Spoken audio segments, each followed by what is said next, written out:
So behind this was damaged kind of like walls where there's holes. So we had to scrape out the access and then fill the holes with filler. And then we had to leave it to dry, so then afterwards we sanded it down. So this section we had to sand down before we put the lining paper up.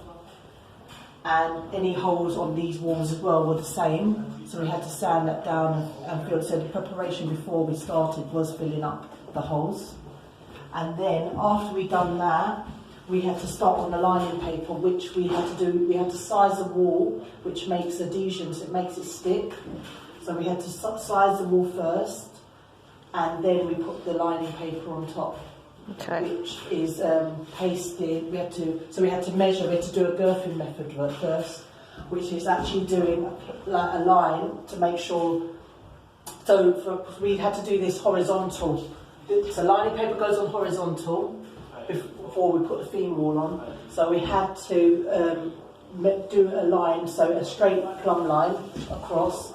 Make sure the wallpaper, before we start, the wallpaper, when we measure the wallpaper, we have to do a girthing method to make sure there's enough at the end. Yeah. So we had to do that first, and then when you measure along this way, so you measure it horizontal, but also you add extra 5 meters on top. Okay. Of wallpaper? Yeah, of lining paper. Lining, is that what goes underneath wallpaper? Yeah, so you have to put lining paper underneath. Okay.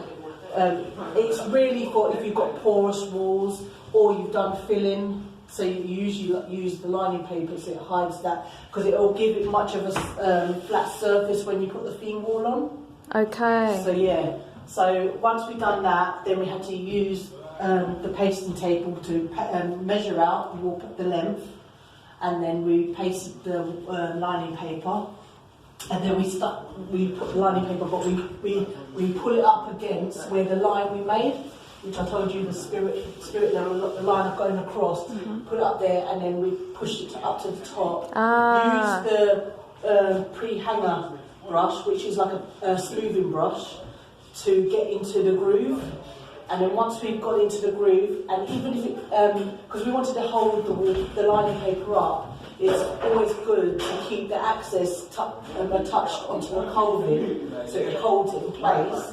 And then once we smooth it all the way across, also we can use a caulking tool, which is to get all the bubbles out as well. Okay. So we smooth it all across, make sure there's no bubbles in there. What's the action you use when you put the wallpaper up from the line? What sort of action to make sure it goes up smoothly with the brush? Yeah, so basically if you're doing basically if you're doing like this and you're holding it in place, you see the groove here. Yeah. So when you put the paper up, you use the caulking tool, which is it's kind of like a plastic thing. I'll show you now. So okay.